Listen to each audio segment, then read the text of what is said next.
2014년을 시작하면서 우리의 신앙을 다시 한번 재정비하는 것이 좋겠다 생각하는 뜻으로 믿음이란 무엇인가 라는 제목으로 그간 4번의 말씀을 드렸고 오늘 5번째 시간을 들어왔습니다. 그동안 진행되었던 설교를 잠깐 간추리면서 넘어가도록 하겠습니다. 하나님은 세상을 창조하시면서 늘 그 마지막에는 보시기에 좋았다. 또 보시기에 심히 좋았다. 그렇게 말씀을 하셨습니다. 그것은 하나님께서 창조하신 의도와 계획에 맞게 모든 것이 지어졌다라고 하는 뜻입니다. 뿐만 아니라 하나님은 인간을 만드시면서 하나님의 모양대로 또 하나님의 형상대로 인간을 창조하십니다. 그것은 하나님과 소통할 수 있는 또 하나님과 교제할 수 있는 그런 상대자로서 우리 인간을 만드셨다라고 하는 것입니다. 그러나 인간은 무지하고 또 사단의 미혹을 받으면서 그러면서 선악과를 따먹고 하나님 앞에서 불순종을 합니다.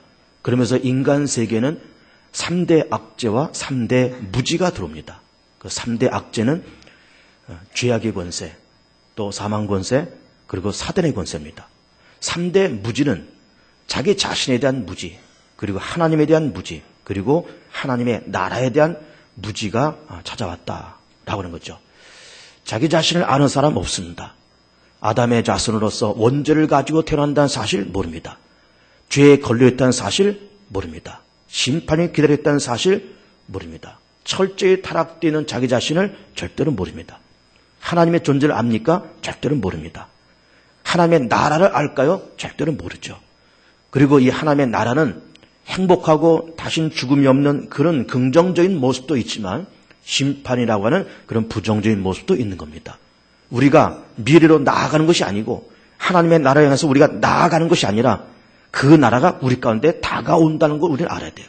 죽음이라는 것이 우리 가운데 다가오고 미래가 다가오고 하나님의 나라가 다가오고 심판이 다가오고 그 다가온다고 하는 것은 우리 삶의 결산과 삶을 심판할 그 때가 우리 가운데 다가오더라라고 하는 거죠. 내가 가는 것이 아니고 그 때가 다가온다라고 하는 것입니다. 그래서 우리 인간 세계는 의라고 하는 개념이 필요한데 의라는 것이 무엇일까? 의는 하나님 앞에서 용납받을 수 있는 그런 존재, 그리고 하나님 나라로부터 수용될 수 있는 그런 존재, 이것이 바로 의다 이렇게 말씀을 드렸어요. 그런데 이것이 우리 인간 세계 속에 참 필요한 가치임에도 불구하고 이 의를 위해서 고민하는 사람, 이거를 사모하는 사람은 없고 또 설령 사모하고 고민을 한다 그럴지라도 이 세상에서는 그 의의를 찾을 수 없더라라고 하는 말씀을 드린 바가 있습니다. 왜 그러냐? 세상은 닫혀진 세상이고 그리고 유한한 세상이기 때문에 그렇다고 그랬습니다. 고민도 좀 할 줄 알고 생각도 좀 할 줄 알고 의의라는 개념, 하나님의 심판하는 그런 개념을 준비할 줄 아는 것이 사람임에도 불구하고 우리 인류는 그런 것을 생각하지 않고 준비하지 않은 채 그냥 덜렁덜렁 살아가는 것이 인간의 모습이더라라고 하는 것이죠. 그러면서 무엇을 먹을까, 무엇을 마실까를 찾으면서 우왕좌왕하면서 살아가는 것이 우리 현대인들의 또한 우리 인류의 모습이다라고 하는 것입니다. 아버지가 소중히 여기는 그 갑오를 팔아먹은 아들에 대한 이야기를 첫 시간에 드린 바가 있습니다. 가문에 대대로 내려오는 그런 보배와 같은 그런 물건인데 아버지가 아침 저녁으로 손으로 닦고 먼지를 닦고 사랑과 애정을 쏟는 그런 갑오가 있는데 이걸 아들이 10억에 몰래 팔아먹고 그리고 5만 원짜리 모조품을 갖다 놨다. 아버지가 이걸 다 알면서 인사동 골목을 헤집으면서 그러면서 겨우 찾아서 웃돈 2만 원 얹어서 다시 찾아왔다. 이런 말씀 드린 것 아닙니까? 그러면은 아들이라 그러면은 정말로 생각이 있고 또 아버지를 아는 사람 같으면 솔직하게 그 모든 것을 이실직고하고 아버지의 용서를 구하면서 아버지와의 관계성을 회복하며 살아가는 것이 마땅한 그런 삶임에도 불구하고 아버지가 모르겠거니 하면서 아버지가 모른다는 것도 모르는 거지만은 그 아버지의 존재와 아버지가 자기를 향해서 쏟아놓은 그 사랑과 의뢰를 까맣게 잊어놓고 그래서는 바깥으로 돌아다니면서 호사스럽게 세상 살고 여기저기 돌아다니면서 제잘난 것처럼 그렇게 살아가는 그 아들의 모습이 오늘 현대를 살아가는 자기를 모르고 하나님을 모르고 하나님의 나라를 모르면서 살아가는 그런 현대의 모습과 똑같다. 이렇게 말씀을 드린 바가 있습니다. 그래서 이렇게 살아가는 인류를 향해서 성경은 에베소 2장에서 허물과 죄로 죽었던 너희라고 이렇게 말씀하고 있으면서 그 죽었던이라고 하는 것을 걸려있는이라고 제가 그렇게 해석을 했습니다. 허물과 죄로 죽음에 걸려있는, 그물에 걸려있는 것처럼 걸려있는데도 모르면서 그렇게 보둥거리는 그런 모습이 우리 인류의 모습이다. 이런 말씀도 드린 바가 있습니다. 토스토의 인간론도 말씀을 드렸습니다. 사나운 짐승이 쫓아오는데 낭떠러지에 떨어져서 나뭇가지에 다행히 걸려있는데 내려가자니 독사들이 우글거리고 올라가자니 사나운 짐승이 자기를 기다리고 있고, 그런데 마침 쥐가 나타나서 나무 등거리를 살금살금 갉아먹고 있고, 그런데 가만히 있어도 죽고 올라가도 죽고 내려가도 죽는데 위에서 똑똑 떨어지는 꿀송이 떨어지는 그 꿀 한 방울 한 방울의 맛에 취해서 살아가는 그러한 삶, 이것이 바로 인류의 모습이다. 이렇게 톨스토이는 정의를 내렸고 좀 적절하게 너무나 정확하게 인간의 모습을 파악한 그런 이야기다라고 그렇게 볼 수가 있는 거죠. 그래서 인간 세계에 의로움이 필요하고 인간 세계 속에 생명이 필요한데 요한복음 10장에서는 예수께서 말씀하시기를 내가 온 것은 양을 하여금 생명을 얻게 하고 더 풍성히 얻게 하려 하십니다. 라는 말씀을 드리면서 예수께서 이 땅에 오신 것은 인류에게 생명을 주시고 그리고 모든 것을 풍성케 하기 위해서 예수께서 오셨다. 이런 말씀을 요한복음에서 하시고 있는 겁니다. 그럴 때 생명이 뭐냐? 그 생명은 생명의 본체된 하나님과 연결된 상태, 또 생명의 본체된 하나님과 관계성 속에 있는 그런 상태, 이것이 바로 생명이다. 이렇게 정의를 드렸고, 그런데 그런 연결성 속에 있는 그런 인생들이, 관계성 속에 있는 인생들이 이 땅에 얼마나 있을까라고 할 때 참 많지 않다는 것을 우리가 볼 수 있는 것이고, 그렇게 생명의 본체된 하나님과 연결도 되지 아니하고 관계성 속에 있지도 않으면서 덜렁덜렁 살아가고 있는 것이, 이것이 현대인들의 모습이다. 이런 말씀을 지금까지 드려본 바가 있는 겁니다.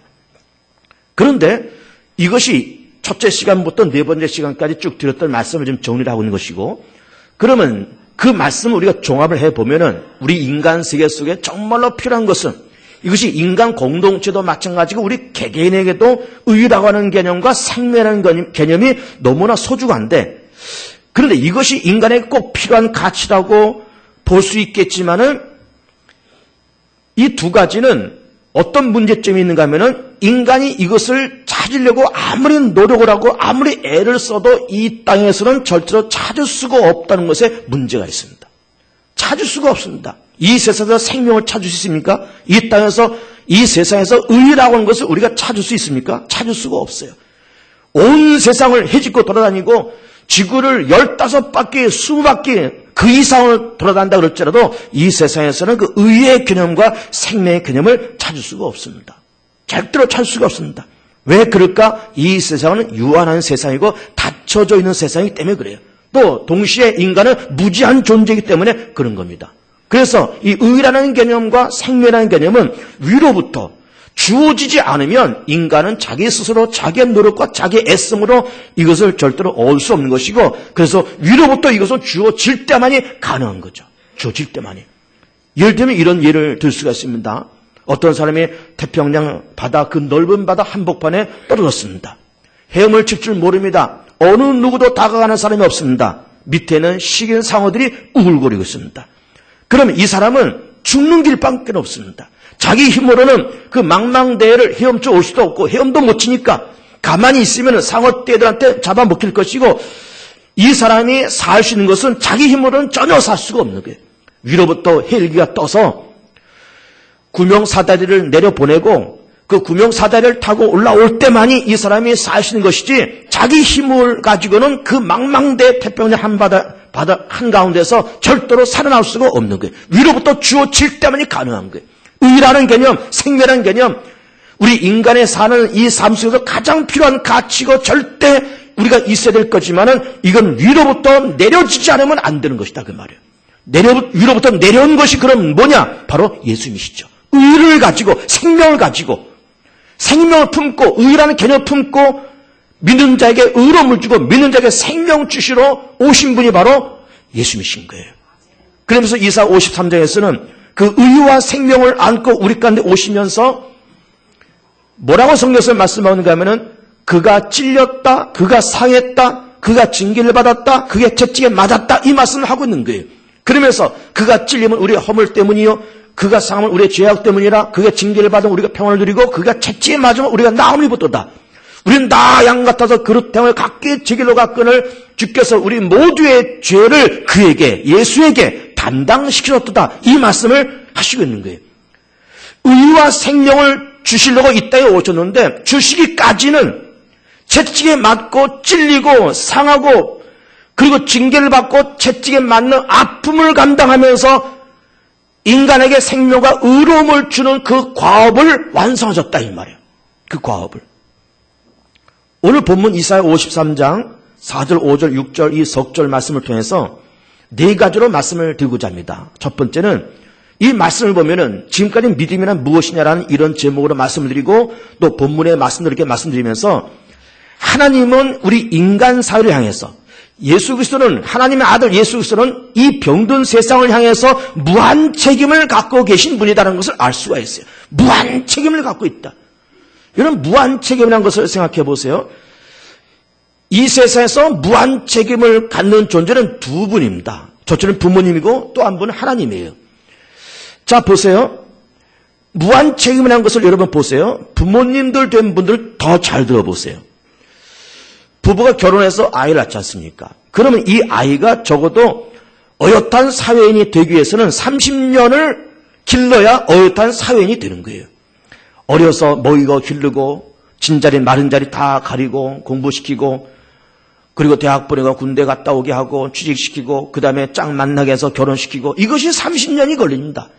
그럼 30년 걸려서 그렇게 애써서 시 보내고 장가 보내면은 다 끝날까? 그렇지가 않아요. 또 다른 일이 벌어집니다. 애 나면 또 애 봐달라 그러죠. 애 보러 좀 오라 그러지요. 아프니까 좀 봐달라 그러지요. 뭐 사업을 좀 할 테니 가게 하나 낼 테니 돈 좀 보태달라 그러지요.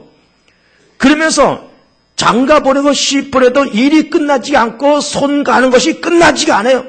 어떤 분들은 시 보내고 장가 보내는 다인 줄 아는데 그때부터 시작이었다는 거예요. 그때부터 또 시작이에요. 무한 책임이다, 무한 책임. 여러분, 하나님도 그렇습니다. 하나님도 무한 책임을 집니다. 이 세상을 향해서.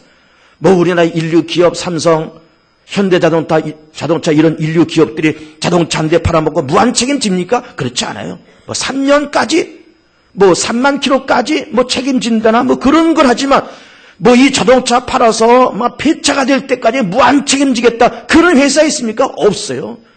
삼성전자에서 수백만 원 하는 고급 텔레비전 팔아먹고 뭐 1년 책임지겠다, 2년 책임지겠다 그렇게 하지 이거 썩어서 고물될 때까지 폐품될 때까지 무한 책임지겠다 그렇게 말합니까? 그렇지 않습니다. 뭐 3년 책임지겠다 그래도 본인이 사고를 했으면 본인이 또 책임져야 돼요. 어떤 차에 결함이 있어서 사고 난다 그러면 회사에서 책임지기만은 본인 실수로 또 사고 나고 어디가 망가지면 본인이 감당을 해야 돼요. 그 무한 책임도 아닌 거예요 사실은. 그러나 하나님은 망가진 세상을 향해서 무한 책임을 집니다.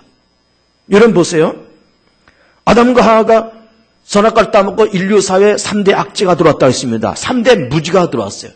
그래서 이 세상은 3대 악재에서 죄가 세상에 관여하고 사망 권세가 세상을 뒤덮고 사단이 공중 것을 잡으면서 이 땅에는 무지 속에 하나님과 친밀감이 단절된 상태에서 닫힌 세상으로 그리고 유한한 세상으로 이 세상이 그렇게 존재를 하고 있는 거예요. 하나님과 친밀감이 끊어졌습니다. 아담과 하와가 하나님께로부터 직접 지음받은 존재 아닙니까? 우리도 물론 하나님께로부터 지음받은 존재지만은 어머니의 육체를 빌려서 우리는 태어났지만 아담과 하와는 하나님의 손을 통해서 만들어진 존재 아니에요. 하나님이 지누고 사람 빚고 그 코에 생기를 넣어서 생명이 된 존재가 아담 아닙니까? 하와는 잠든 아담의 갈빗대 하나 뽑아서 그걸 흙으로 다시 채워서 그러면서 하와라는 배필을 만든 것 아닙니까? 아니 우리는 그래도 하나님께로부터 지음받은 존재라고 그러지만 어머니의 육신을 통해서 그렇게 낳았지만 하나님의 손으로 직접 만들어진 아담과 하와조차도 하나님 배신하고 사단한테 순종하면서 선악과를 따먹는 거예요. 우리는 그 창세기 3장 보면서 아담과 하와가 선악과 따먹을 때 우리는 흔히 쉽게 그렇게 말하지만은 하나님 입장 한번 생각해 보시죠. 하나님 입장. 하나님의 입장을 말할 수 없는 배신감과 무너지는 기대감이 무너진다는 것은 이건 너무너무 아픈 거예요. 너무너무 아픈 겁니다. 에덴 동산이 그냥 보통 세상입니까? 아름다운 세상이고 먹을 것 많고 고생 안 하고 힘들지 않아도 그렇게 크게 노동하지 않아도 얼마든지 먹고 살 수 있는 행복한 세상 낙원인데 거기에서 아담과 하와가 하나님께로부터 직접 지음받은 아담과 하와가 하나님 앞에 불순종하고 사단한테 순종하면서 결국 하나님이 아담과 하와를 지은 그 보람, 에덴 동산을 지은 그 보람, 세상을 말씀을 지은 그 보람이 한순간에 무너지는 거예요. 그 배신감은 또 어떻습니까, 여러분? 배신감. 여러분 배신 당해본 경험이 있습니까? 어떤 사람한테 큰 상처를 입었다, 큰 배신감을 당했다, 그런 것은 없을지라도 여러분 자식한테 싫은 소리 하나 들어도 이 부모가 받는 그 마음의 상처는 이루 말할 수가 없어요. 아이들이 한마디 툭 내뱉는 거, 부모한테 좀 속상해서 툭 내뱉는 그 말이 부모 가슴에 못이 박히는 거예요. 못이 박힙니다. 그 소리 뻥치고 나갈 때 아이들이, 그 소리 뻥치고 나갈 때 그치 아들이 됐든 딸이 됐든 크든 작든 학생이 됐든 아니면 머리가 다 큰 대학교 다니는 아들이 됐든 그 소리 뻥치고 문 꽝 닫고 나갈 때 받는 그 부모의 마음은 이루 말 수가 없는 거 다 경험하신 것 아닙니까? 그러면 내가 저걸 위해서 얼마나 내가 눈물 흘리고 저걸 위해서 내가 얼마나 돈을 들이고 저걸 위해서 내가 얼마나 고생했는데 저것이 그런 생각도 모를 채 문 꽝 닫고 나가고 부모한테 가슴에 못을 박는 말 한마디 딱 하고 나가고 그러면서 그 받는 그 마음의 상처와 부담감과 그 배신감은 이루 말 수가 없습니다. 그런데 하나님은 그것만이겠습니까? 하나님은 직접 지은, 직접 만든 아담과 하와가 딱 하나님 앞에 등 돌리고 손을 갖다 먹고 그것도 모자라서 무화과 잎으로 얼기설기 그냥 대충 입고서는 나무 사이에 숨어서 아담아 어디 있느냐? 너 선악과 왜 먹느냐? 여자가 죽어서 먹었습니다. 여자는 뱀이 죽어서 먹었습니다. 이게 핑계나 대고 있으니 그러니 무너지는 그 하나님의 그 기대감은 너무너무 말할 수도 없는 거예요. 어쨌든 에덴으로서 내어 쫓겼습니다. 너 흘기는 흐르고 돌아가리라. 3대 악재, 3대 무지가 세상 속에 들어오면서 하나님과 친밀감이 깨진 세상, 하나님께서 밀려오는 그 배신감과 무너지는 기대감, 말할 수 없는 그 아픔을 참으면서 성질 나쁜 하나님 같으면 아담과 하와 그냥 뻥 차버리고 이 지구 땅, 이 우주 만물 하나님께서 직접 지은 거지만 이까지 내가 있어도 그만 없어도 그만 지구 땅을 떠니 뻥 차고 다른 세상을 만들어도 괜찮은 거예요. 다른 지구를 만들어도 괜찮은 거예요. 뻥 차버리고 너 같은 놈들 아담과 하와 너 같은 것들하고 내가 상대 안 하겠다. 친밀감이 깨진 것 아닙니까? 뻥 차버리고 새로운 세상을 만들어도 괜찮은 거예요. 그러나 하나님은 그렇게 하지 않는 거예요. 무한 책임을 지면서 아담과 하와가 하나님 가슴에 못을 받고 무너지는 기대감, 배신감 그런 것이 있음에도 불구하고 세상을 그래도 버리지 않으면서 무한 책임을 지면서 예수를 이 땅에 보내시면서 이 땅에 생명 주시길 원하고 의를 주시길 원하는 하나님의 간절한 마음을 여러분이 읽어야 됩니다. 이걸 읽어야 됩니다. 무한 책임을 지고는 우리 하나님. 우리는 창세기 말씀 보면서 창세기 1장, 2장 이 창조에 대한 기사 아닙니까? 첫째 날 빛을 만드시고 둘째 날 궁창, 셋째 날 육지와 바다와 식물, 넷째 날 일월성신, 다섯째 날 동물과 조류와 어류, 여섯째 날 동물을 만드시고 그리고 인간을 만드시고 그럼 보시기에 좋았다 말씀합니다. 그러면 그렇게 여섯째 날까지 모든 것을 창조하신 다음에 무슨 배터리 집어넣으면은 이게 그냥 배터리 에너지 떨어질 때까지 왕왕 움직이는 무슨 자동차처럼 그냥 만들었으니까 너희 멋대로 굴러가라고 해서는 이 지구 땅덩어리와 우리 인간 세계를 마음대로 굴러가라고 이게 방치한 게 아니다, 여러분. 하나님은 하나님의 창조는 창세기 1장, 2장, 3장에서 끝난 게 아니에요. 지금도 끊임없이 하나님은 이 세상과 인간 세상을 계속해서 관섭하시고 계속해서 리모델링 해가고 있습니다. 하나님의 창조를 계속 진행 중에 있어요. 계속 하나님은 세상을 만드시면서 그냥 티업 감아놓으면 저절로 굴러가는 그런 세상을 만드신 것 같잖아. 끊임없이 이 세상을 돌보고 있습니다. 여러분이 강대상 옆에 아름다운 꽃들이 있습니다. 난 종류겠죠. 노란 꽃이 피었습니다. 그럼 보세요. 뿌리를 심고 싹이 나고 꽃이 노란 꽃이 필 때까지 그냥 뿌리를 심었으니까 이렇게 됐을까요? 하나님이 이걸 심어놓고 네 마음대로 커봐 그렇게 했을까요? 아니에요. 뿌리가 내리도록 성령께서 역사하시고, 이게 줄기가 뻗도록 성령께서 역사하시고, 꽃이 필 때까지 성령께서 역사하시고, 씨가 맺을 때까지 성령께서 역사하시고, 영원히 없는 미물인데 성령의 역사와 성령의 간섭하심과 성령의 감동함이 이 안에 충만함이 있습니다. 그러니 한낱 영원히 없는 이런 식물조차도 하나님께서 그렇게 성령으로 다스리고 있는데, 하나님의 형상으로 지음받고 하나님의 모양으로 지음받은 인간을 하나님께서 넘어뜨려 살라고 내어던진 존재가 절대로 아닌 거예요. 끊임없이 하나님을 간섭하시고 무한 책임을 지고 있습니다. 그 성경적인 근거를 들어볼까요? 시편 104편 10절 말씀 보면 이렇게 말씀하고 있습니다. 여호와께서 샘을 골짜기에서 솟아나게 하시고 산사에 흐르게 하사 각종 들짐승에 마시게 하시니 들나귀들도 해가라며 공중의 새들도 그 가에서 깃들이며 나무 가지 사이에서 지저귀는도다. 그가 그의 누각에서부터 산에 물을 부으시니 주께서 하시는 일의 결실이 땅을 만족시켜 주시는도다. 주님이 하시는 일이 이 땅을 만족하게 한다는 거예요. 계속 보시면 새들이 그 속에 깃들이며 학은 잣나무로 집을 삼는도다. 높은 산들은 사냥을 위하며 바위는 너구리의 피난처로다. 여호와께서 달로 저기를 정하시며 해는 그 지는 때를 알도다. 주께서 흑암을 지어 밤이 되게 하시니 삼림의 모든 짐승이 기어나오나이다. 젊은 사자들은 그들의 먹이를 쫓아 부르짖으며 그들의 먹이를 하나님께 구하다가 해가 돋으며 물러가서 그들의 굴 속에 눕고 사람은 나와서 일하며 저녁까지 수고하는도다. 여호와여, 주께서 하신 일이 어찌 그리 많은지요. 주께서 지혜로 그들 다 지으셨으니 주께서 지으신 것들이 땅에 가득하니이다. 땅에 가득하니이다. 주께서 하시는 일이 어찌 그리 많으냐, 이렇게 고백하고 있어요. 어찌 그리 많으냐. 그래, 이 세상을 만드시면서 마음대로 굴러가라 그것이 아니라 꽃 하나 필 때까지, 들나귀가 골짜기에 와서 물을 먹는 것까지 성령의 역사와 간섭하심이 곳곳에 있다고 하는 것이고, 그것을 통해서 시편 104편에서는 주님이, 하나님이 하시는 일이 이 땅에 어찌 그리 많은지요. 어찌 그리 많은지요. 이 땅에 70억의 인구가 있습니다. 한 사람 한 사람 너희들 못해서 살아봐라 방치했을까요? 아니에요. 아니요. 들나귀가 물 먹는 것까지도 간섭하시는 하나님이라 그러면은 영원히 있고 하나님의 형상, 하나님의 모양으로 지음받은 우리 인간을 네 멋대로 살라고 방치하신 하나님이 절대로 아닌 겁니다. 간섭하시고 도와주시고 이끌어가시고 하나님이 인간 세계 이 자연 만물에 하시는 일이 어찌 그리 많은지요. 어찌 그리 많은지요. 그러면서 인간 세상에 의를 주시고 생명을 주시려고 무한 책임을 갖고 이 땅에 생명 주시려고 예수께서 이 땅에 강림하신 거예요. 두 번째는 하나님은 대단히 성숙한 분입니다. 대단히 성숙한 분이에요. 예수님은 완벽한 인간이고 완벽한 하나님이라고 그럴 때 대단히 성숙한 분입니다. 왜 그럴까? 왜 성숙하다는 말씀을 드릴까? 책임감을 알고 의무감을 알기 때문에 그래요. 책임감과 의무감을 알기 때문에 그렇습니다. 여러분, 책임이라는 말과 권리, 의무라는 말과 권리라는 말은 정반대말입니다. 정반대말이에요. 그런데 성숙한 사람일수록 책임과 의무를 찾아가고 미성숙한 사람일수록 권리를 찾으러 돌아다닙니다.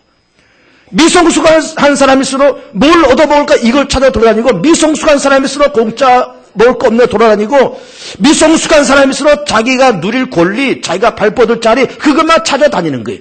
그러나 성숙한 사람일수록 내가 감당해야 될 책임이 뭐냐, 내가 감당해야 될 의무가 뭐냐, 내가 감당해야 될 십자가 뭐냐, 이거를 찾아다닙니다.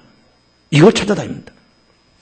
여러분, 휴지 하나 버리는 거는 쉽습니다. 그러나 휴지를 줍는 거는 쉽지가 않아요. 휴지를 버리는 거는 미성숙한 사람이고, 휴지를 줍는 사람은 이건 성숙한 사람이에요. 휴지를 버리는 사람은 이거는 자기 권리만 찾아 다니는 사람이고, 휴지를 줍는 사람은 의무를 찾아 돌아다니는 사람이에요. 일을 만드는 사람은 권리를 찾아 돌아다니는 사람이고, 벌어진 일을 수습하고 이걸 마무리 지려고 하는 사람은 성숙한 사람이고 책임지려고 하는 사람입니다. 성숙한 사람일수록 의무와 책임감을 더 비중 있게 갖는 거예요. 우리 개봉주한교회가 400여 명의 재직들이 있습니다. 우리 항정직만 해도 한 70여 명이 됩니다.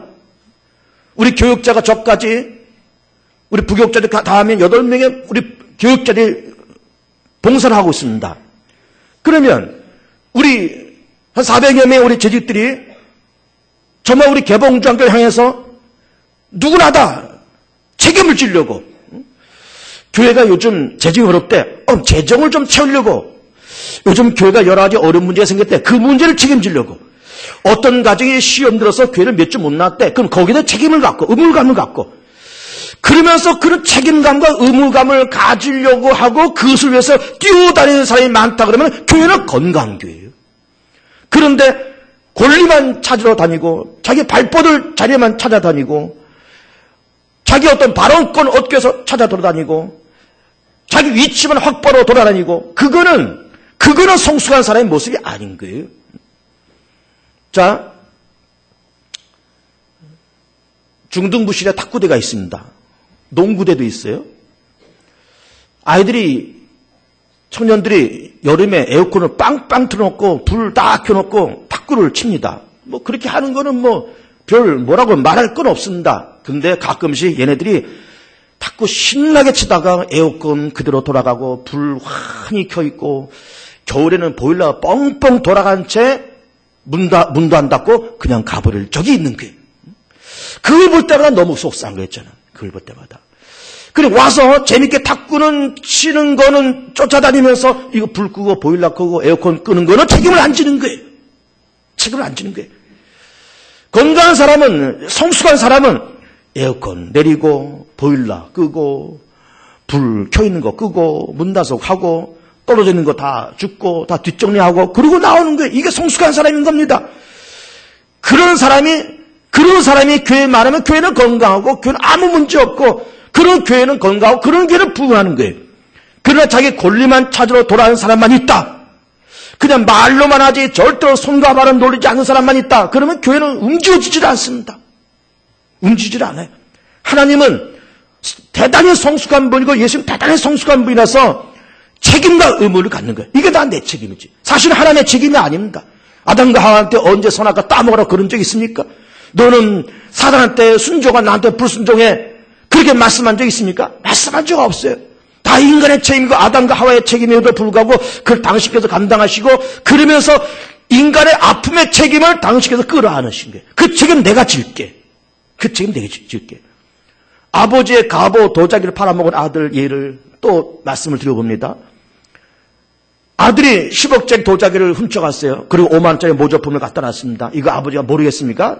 턱보다 알잖아요. 자세히 가서 보지 않아도 먼 발쳐서 봐도 한눈에 압니다. 왜 그렇게 할까요? 아버지는 아침 저녁 그걸 닦으면서 광택이 어떻고 무늬가 어떻고 사이즈가 어떻고 딱 멀리서 봐도 안다 이 말이에요. 그런데 어느 날 이게 바뀌었습니다. 한눈에 알죠. 한눈에.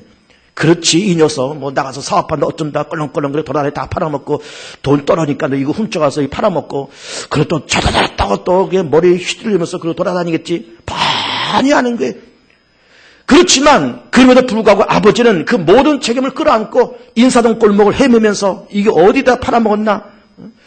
아버지의 자존감도 무너지고 아버지 물질적인 손해도 있고 아버지 체면도 깎이고 그렇지만 그 책임, 아들이 저지른 그 책임을 당신께서 끌어안고 이걸 2억 웃돈 주고 사서 제자리에 갖다 놓는 대단히 아버지는 성숙한 분이고 대단히 성숙한 분이고 아들은 너무너무 생각이 없고 철이 없고 미성숙한 그런 모습을 우리는 보는 겁니다. 그런 모습을. 오늘 본문에서 그렇게 말씀하고 있습니다. 책임감을 가지면서 예수께서 이 땅에 오시면서 그가 찔림은 우리의 허물로 인하며 그가 상함은 우리의 죄악 때문이라. 그가 징계를 받음으로 우리가 평안을 누리고 그가 채찍에 맞음으로 우리가 나음을 입었도다. 우린 나 양 같아 그릇대와 각기 제 길로 갔거늘 주께서 우리 모든 사람의 많은 사람의 죄를 그에게 예수에게 담당시키셨도다.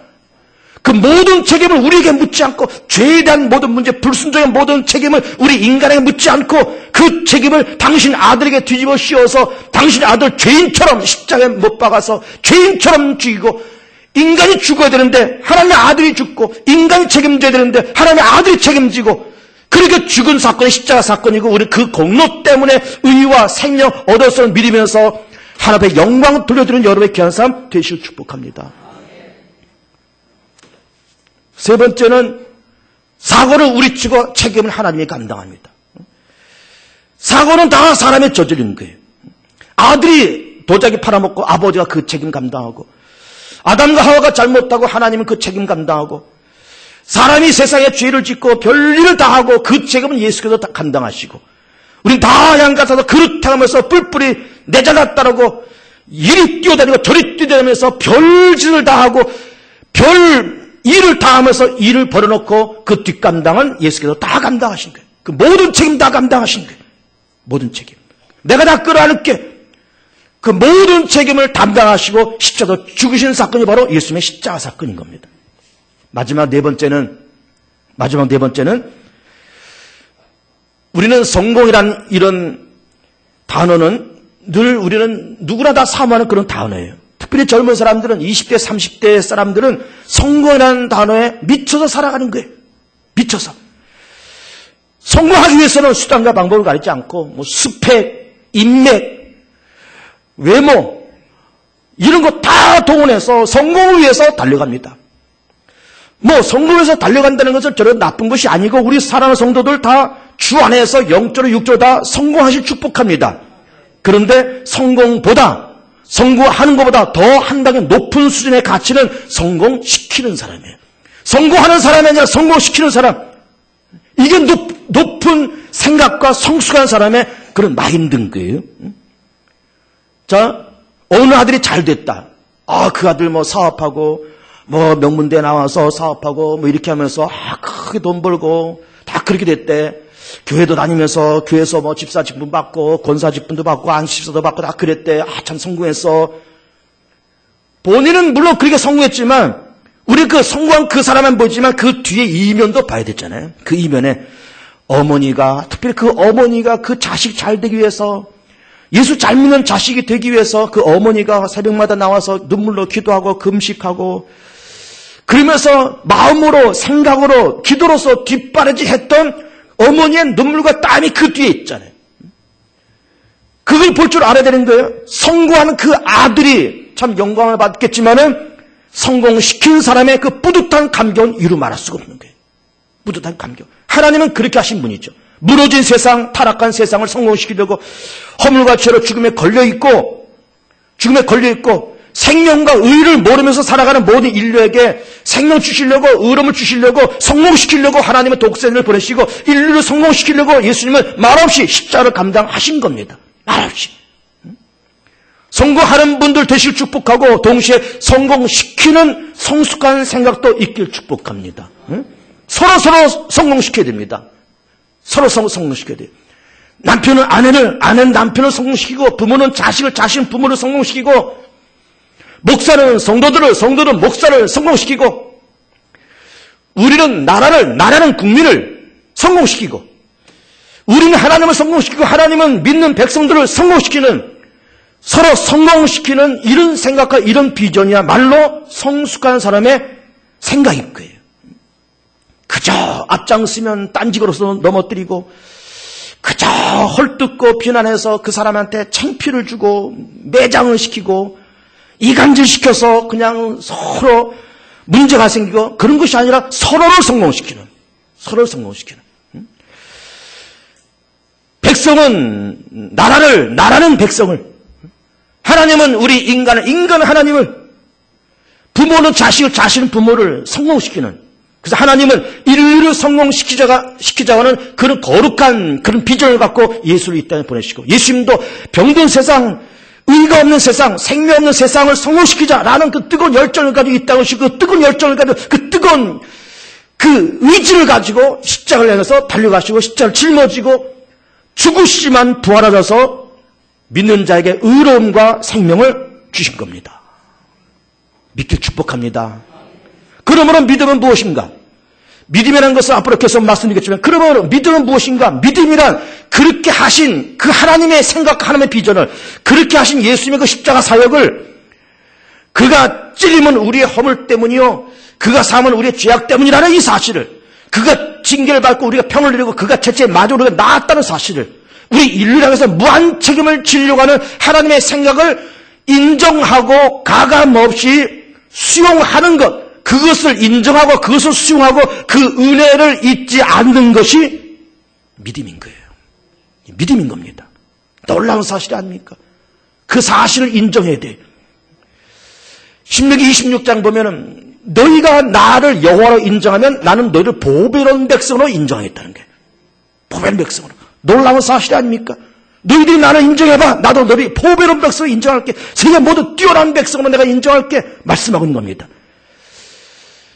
인류를 성공시키려고 이 땅에 오신 예수, 의와 생명 주시려고 이 땅에 찾아오신 예수, 그 십자가에 죽으신 것은 우리 인류가 잘못하고 우리 인류가 허물 있고 우리 인류가 죄가 있는데 그가 채찍에 맞고 그가 십자가에 못 박히심을 통해서 우리가 예수님을 통해서 구원받아 의와 생명이 우리 가운데 전이 되고 그 사실을 인정하고 그 사실 앞에 무릎을 꿇고 그렇게 하신 하나님의 은혜를 잊지 않고 살아가는 그런 믿음이 있는 여러분들이 되어 의와 생명을 얻어서 예수를 통해서 행복하고 좋은 일이 많아지고 예수를 통해서 영혼이 잘되고 범사가 되고 형통케 되는 여러분 귀한 삶 되시를 축복합니다.